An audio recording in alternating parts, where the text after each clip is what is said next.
I'm really happy Noah Whittington is probably playing this week. The indication was last week he could have played, but didn't, to keep him rested for this game, which speaks even further to what I talked about last week on the show, that Oregon in the first half played like a team that was thinking about Penn State. Dan Lanning said after the game, yeah, we've already flipped the switch and thinking about Penn State. I think once this team got the first two games out of the way, first game of the year, we're excited about that. First Power 4 opponent for whatever Oklahoma State was. I think that this team started thinking about Penn State after that. That's kind of the way that it looked. I mean, the difficult factors with a small stadium and early kickoff against Northwestern probably contributed to that to a bit more. I don't think you're going to lack fire coming out against Penn State. If the Ducks come out and they're getting pushed around or they're not playing well, they're sloppy, I think that's a product of the environment and the caliber opponent they're going up against. I don't think you're lacking motivation here. So Noah Whittington has suited up the last 2 weeks, didn't play, probably could have. Really hope he plays this week. Now, Oregon, of course, got outgained running the ball by over 100 yards in the Big Ten championship game last year at 297 to 186. So Whittington playing would make me feel better. I think Jaden Lamar's done a good job. I think he does a good job, generally speaking, and he's solid. He is productive. I like him much better as the number 2. I don't see the same sort of lateral shiftiness or explosiveness, really, that Noah Whittington has, and I don't think he's as much of a home run threat.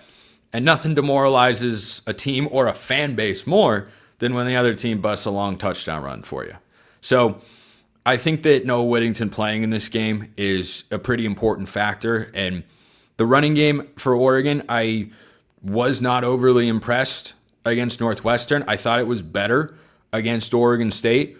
This is like everything else, and every player you talk about that you don't know everything about because we just haven't seen them play much football in their career. This is the first real test. First real test for the run game, for the offensive line, for Dante Moore, for the receivers, for the secondary, for new guys on the defensive line, all of it. All of it. It is all the first actual test and the first major data point that we're going to get here. So Noah Whittington playing, I think, gives Oregon a better chance of winning the rushing battle, which is usually how these games get defined. Last year against Ohio State, Oregon outgained the Buckeyes on the ground in game 1. They win. Utter domination in the other direction in game 2. They lose. The Big Ten championship game was an exception. I feel good about Dante Moore going into this spot. Expecting him in his first major game as Oregon's starting quarterback to put up 45 points on the run, you can't do that. Defense and run game have got to be able to control the clock a little bit better and just control the overall tempo of the game more than they did in the Big Ten championship. Remember, Oregon had a 28-10 lead over Penn State and Indianapolis. And then Penn State never led, but was driving for the tie late, and they weren't even throwing the ball all that much. So, this question from a Locked On Ducks insider out there. What's your key matchup to watch this week? I think it's the O-line creating running lanes and limiting pressure from the 3 key players Penn State has up front. If they create running lanes and make Penn State stack the box, that slows the game down for more and creates more one-on-one matchups on the outside. Love to hear your take on this, and go Ducks. Yeah, I think that one is definitely up there. Something that I'm sure we've all seen throughout the first few games for this Oregon offense. The play action's a big part of what they do and how they've created explosives. You think about the long touchdown to Malik Benson against Oklahoma State, or the touchdown to Kenyon Sadiq against Oregon State this past week. They're coming off of play action. Well, that only has a real threat if you're challenging the linebackers or making the safeties think about it and coming, making them want to come up and run support. The Gary Bryant Jr. touchdown, same thing. Is Oregon showed, a lot of eye candy at the line of scrimmage, got a safety to bite down. Gary Bryant goes over the top after a quick play action and gets a 43-yard touchdown. So, yeah, I think that's up there. But number one for me, defensive line has to win. The defensive line has to be able to. You're not going to win every play. Penn State's going to have good running plays. Penn State's going to have good passing plays. They're going to score points in this game. You're not going into Happy Valley and holding the Nittany Lions to 3 points. That's just not how these games are going to shake out. So the defensive line, twofold. I don't know if it's my number one key. I think I know what that is already. I'll talk about it tomorrow. But the defensive line has to be able to not let Penn State control the game on the ground, because I think Andy Kotelnicki will get smart, because he is a smart offensive coordinator, and run the ball as much as he did last year. And if you told him right now, hey, you're going to put up 37 points in this game, he'd go, oh, yep, right there. The Leonardo DiCaprio, maybe, yep, take that. So, yeah, I don't know why I hit my desk so often when I'm doing these shows. The defensive line has to be able to not get pushed around and make Drew Aller uncomfortable. He can move a little bit. He's got some Josh Allen to him. He's not as fast, but he's got a little Josh Allen to him.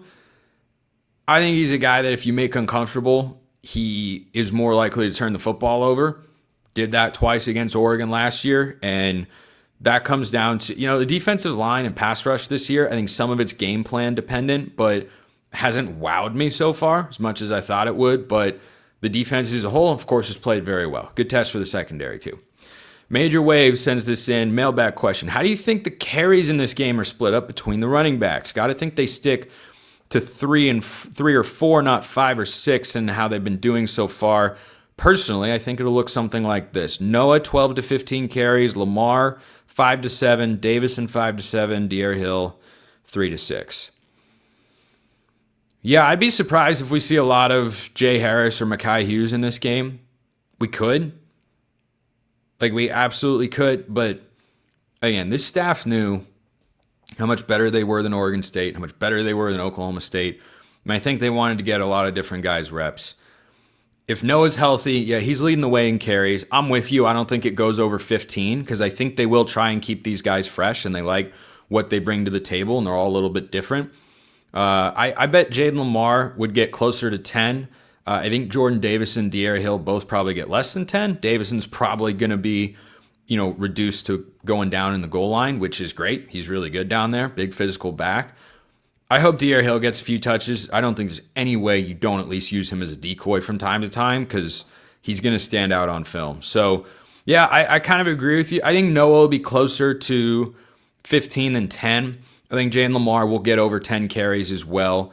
I think Davison probably in the 5 to 7 range, and De'Aaron Hill might depend on game flow and how they defend certain looks. You come in with a guy like De'Aaron Hill who can line up in the slot and come on and fly sweeps and all that sort of stuff, and you have those packages in place for him.